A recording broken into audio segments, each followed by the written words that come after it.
옛날 조선 팔도의 구두쇠란 구두쇠는 다 모여 산다는 자린고비 마을이 있었어. 그 마을에 시집온 새며느리 이야기야. 그저 평범하게 자라다 자린고비 마을로 시집을 했지.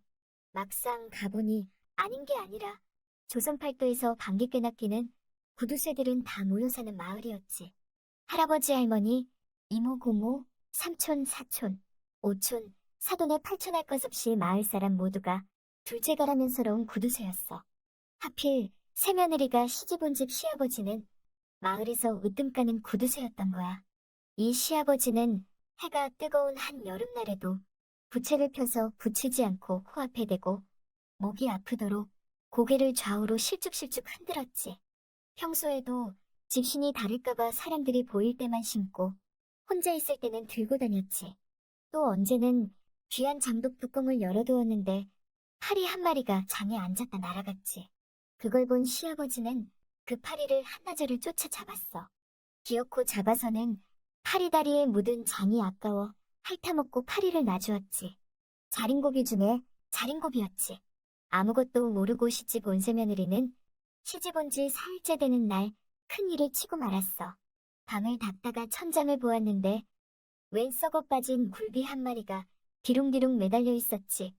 그걸 보고는 거치적거리고 매달려 있는 게 보기도 이상해서 냉큼 떼어다가 거름더미에 내다 버렸지. 그날 저녁이 되었어.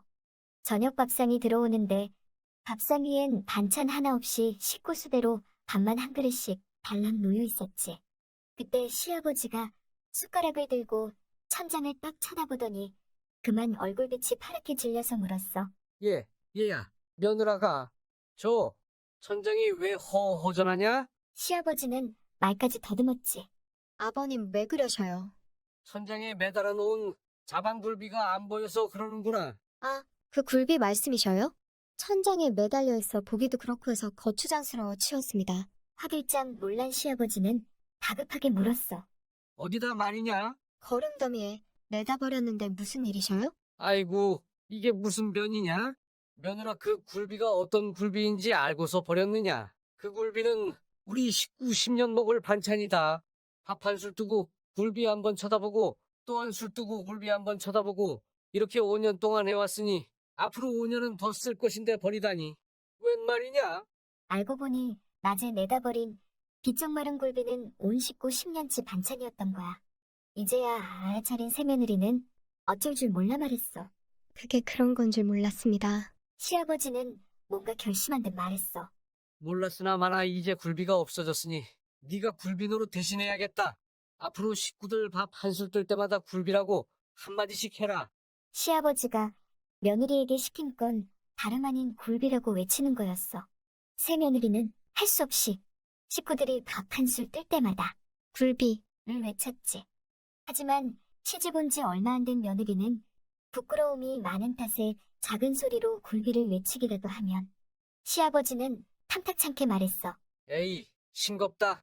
좀 더 크게 해라. 하고 또 큰맘 먹고 목청껏 크게 지르기라도 하면 에이, 너무 짜다. 웬 살림이 이리 해프냐? 하시면 면박을 줬지. 그렇게 살다 보니 새 며느리도 어느새 구두쇠 마을 사람이 되었어.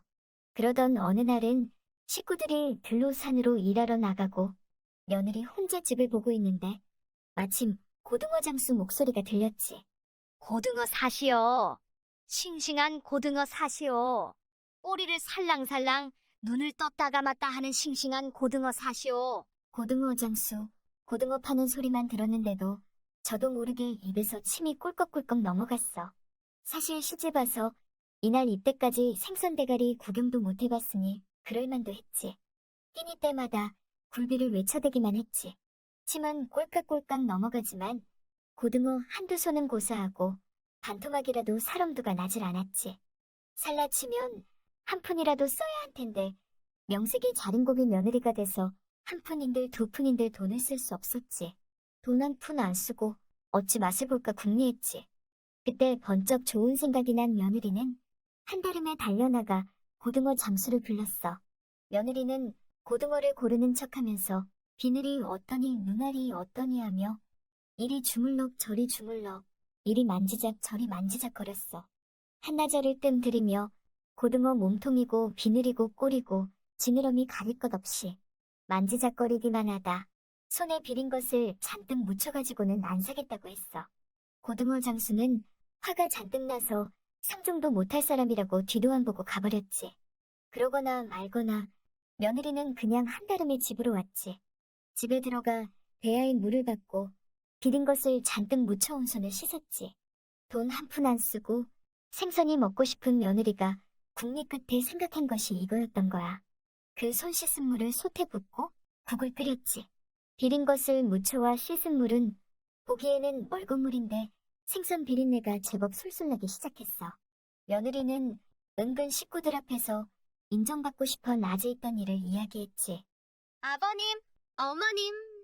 오늘 고등어 장수가 왔기에 고등어 고르는 척하고 손에다 비린 것을 잔뜩 묻혀와 손 씻은 물로 국을 끓여놨습니다. 돈 한 푼 안 들이고 생선국을 끓였으니 어서 드셔보셔요. 이 말을 하고도 자신을 뿌듯해했어. 그런데 그 시아버지 시어머니는 칭찬은커녕 펄쩍 뛰며 며느리를 나무랐지. 아이 구애야, 넌 참 손도 해프구나. 장차 우리 집 살림이 나만 하겠냐? 그 손을 대야에 씻으면 어쩌란 말이냐? 큰 물구멍에다 씻었으면 우리 식구 1년 내내 생선국을 먹을 텐데 말이다. 세상에 이 귀한 걸 한 끼에 먹어 치우자고 솥에 놓고 끓이고 말았구나. 구두쇠 중에 구두쇠였던 시아버지는 그저 아깝기만 했지. 이 며느리가 고등어 비린 걸 묻혀와 대야에 씻은 일은 금세 소문이 났어. 자린고비 마을에 모르는 사람이 없었고 동네 사람들은 수근수근 됐지. 오히려 한술씩 더 떠서 며느리를 타박했지. 아유, 그 집 며느리는 부자 되기 다 틀렸어요. 그렇게 살림이 해프잖아요.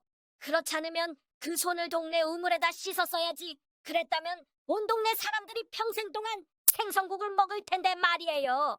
평생 이 며느리가 칭찬받는 날이 올까요?